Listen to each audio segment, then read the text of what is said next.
отбасылық жағдайға байланысты бала кіммен қалады, әкесімен қала ма, шешесімен қала ма? Осындай даулар өте көп. Сол туралы тақырып қозғаймыз. Сіздермен бірге заңгер Шыныбаев Марғұлан, жалғастырайық.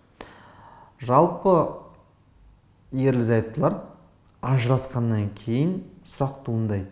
Бала кіммен қалады? Кіммен қалу керек жалпы бала? Сол кезде бәсеке басталады. Әйел айтады, менімен тұрады дейді, күйеу айтады, менімен тұру керек дейді. Сонымен сот басталып кетуі мүмкін. Бұндай жағдайда қалай жасау керек? Бірінші кезекте, егер сіз сотқа жүгінетін болсаңыз, баланың тұрғылықты жерін анықтау туралы сотқа арыз жазатын болсаңыз, бірінші кезекте баланың интересі ребенка дейді ғой, балаға қай жерде комфортно болады, сол сұраққа жауап беруіңіз керек.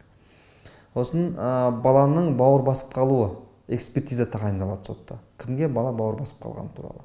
Одан кейін сіздің үйіңізге келіп, жалпы тексереді, балаға тұруға үйіңіз лайықты ма, жоқ лайықты емес пе? Одан кейін куәгерлеріңіз сізді жақсы жағынан көрсететін. Одан кейін фото, видео материалдарыңыз сізді жаңағыдай балаңызбен жақсы араласатыныңызды дәлелдейтін.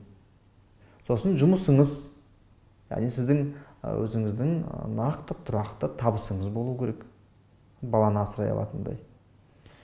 Одан кейін сізге өзіңізге мүмкіндік болса характеристика. Одан кейін мысалға балаға сіз қандай білім бере аласыз? Кружоктарға жазып қойыңыздар, қосымша сабаққа жазып қойыңыздар, ақылы болса да. Сөйтіп, сотқа барлық материалды көрсетуіңіз керек. Не? Яғни бала егер сізбен тұрса, балаға комфортно болатынын көрсетуіңіз керек. Яғни в интересах ребенка, баланың құзырында, баланың сізбен тұрса, балаға жақсы болады. Сол жағынан бүткіл дәлелдемелерді әкеліп соттасуыңыз керек. Сот арыз қабылданғаннан кейін 3 ай, ең көбі 3 ай. 3 айдың ішінде қаралып бітеді сот. Бірақ осы 3 айдың ішінде қаншама сот отырысы болады. Бір-бірлеріңізге қаншама жаңағыдай жаман сөздер айтуыңыз мүмкін. Айтады ғой, мына скелет в шкафу дейді. Соны шығару мүмкін. Оның бәрі қажет емес. Ең басты сұрақ, балаға кіммен комфортно болады, сол сұраққа жауап беруіңіз керек. Сондықтан мен алдында айтып отырған дәлелдемелердің бәрін жинап, сотқа әдемілеп тұрып, түсіндіріп, бала егер сізбен тұрса, оның мынандай плюстар болады деген сияқты бәрін дәлелдеп шығу керек болды. Сол кезде ғана сіздер сотта ұтып аласыздар. Сотта міндетті түрде прокурор қатысады, өзінің ойын қорытындысын айтады. Міндетті түрде психолог қатысады. Егер оқушы болатын болса, мектептен психолог қатысуы мүмкін. Мұғалім қатысады.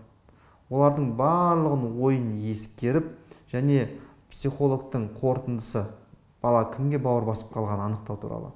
Солардың бәрін қорытындылай келе, сот өзінің шешімін шығарады. Яғни бала кіммен тұрса, жаңағыдай өзінің құқықтары, міндеттері дұрыс қорғалатыны, балаға қай кіммен бірге комфортно болатыны туралы анықтап, сот өзінің шешімін шығарады. Кіммен тұратынын анықтайды. Сондықтан соттасқан кезде осы айтылған аспектілерді, айтылған моменттердің бәрін ескеру керек. Сіздермен болған заңгер Шыныбаев Марғұлан.